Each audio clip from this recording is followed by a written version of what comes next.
Have you guys ever found yourself just walking around campus, aching about, the next test, what you have to study for, if you can make the work on time, if you have a chance to get a bite to eat? Or do you ever just, take a moment like me and just wonder why you're here? Well, why are you here? College is supposed to be, most of you would probably think, I get my degree after a certain amount of years studying for something, get a good job so I can get that sweet money, and then go and live a happy life. But is that what really college is for? I mean, are we really just going after just to make more money? What is even money? Is that just a substitute for something else? Today I want to talk about a couple things. First off, why are we here? What is it, what we're really after?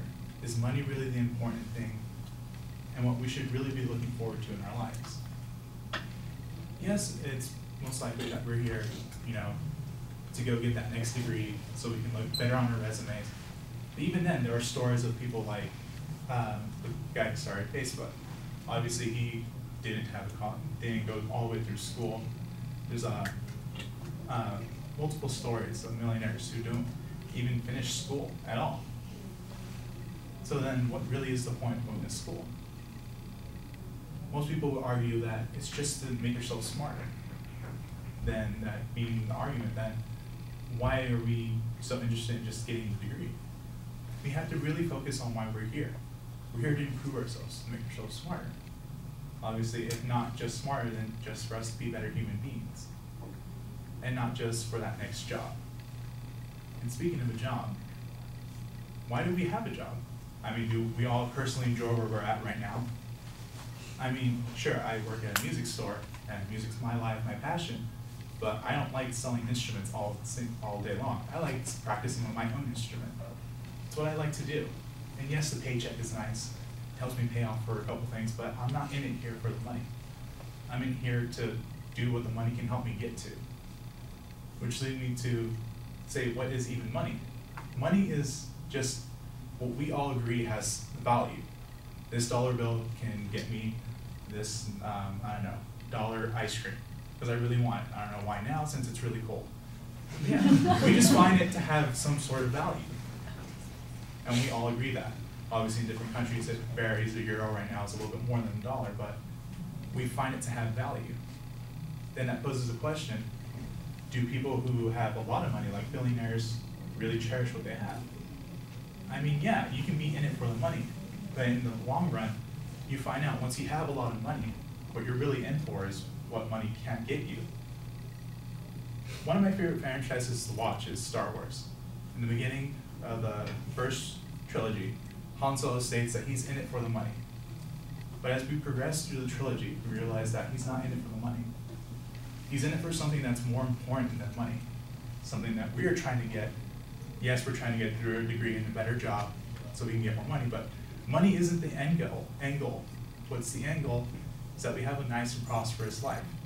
Something that money, yes, can help us get to, but in the end, what we really want is to have a nice, passionate, awesome life. Yes, maybe to find some love on the way, to have people we love, friends that we cherish, but in the end, it's not all about the money. What it's about is what we care about, who we love, and that we have an amazing and prosperous life. Thank you.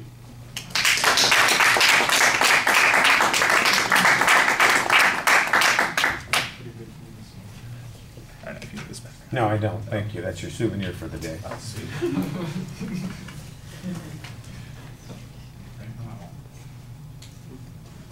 Some people apparently get really hard now. Yeah, there's some more. I gained a lot of value. You're so smart, I know, right?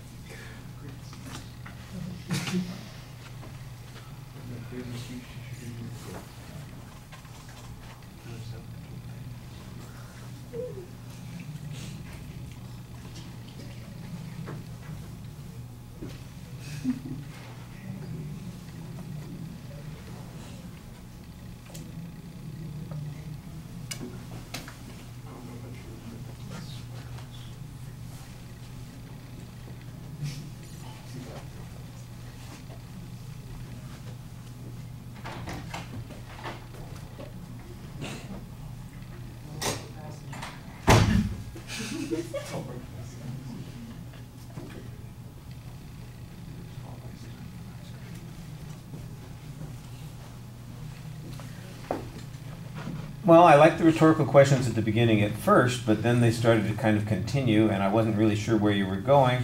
And the next thing I know, it feels like you're wandering around on the topic and asking big questions without much purpose or focus, and I thought that was a little bit problematic.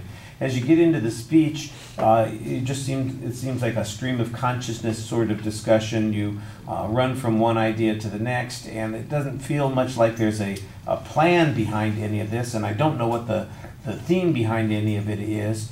Sometimes it's interesting, sometimes it's a little bit mundane because you're saying things that I think everybody understands. And without getting any particular examples, I think that that's problematic. Why is this unique? Why is this something we ought to be thinking about in depth? Or how should we see it from the perspective that you think is right? And it, like I said, it usually remains pretty abstract and general in nature.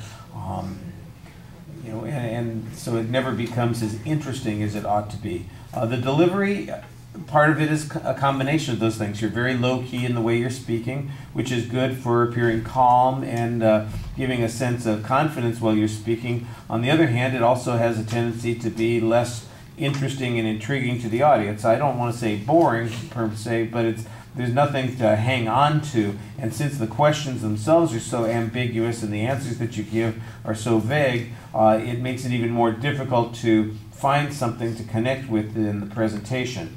It flows together very smoothly. There aren't a lot of hesitations. You do keep talking effectively for the time that you're speaking, but it doesn't necessarily feel like it's going anyplace when I look at the content. Your gestures are limited. You've got your hands in your pocket 80% of the time, and that is a little distracting. Your eye contact with the audience, though, is very solid. You do look up and you are speaking, at least you look around pretty regularly. You're speaking in front of us. Sometimes you engage. I did sometimes feel like it was a perfunctory sort of contact, but it was definitely spread out through the audience, and it looked like it was a conscious choice on your part.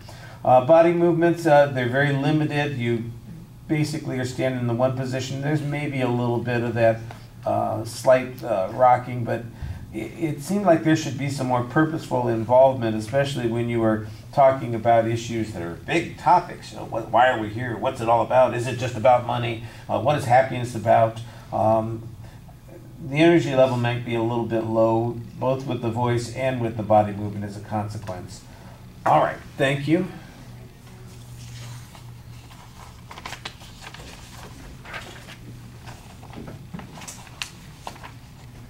Nicole, come and get yourself some topics here and send Leslie in.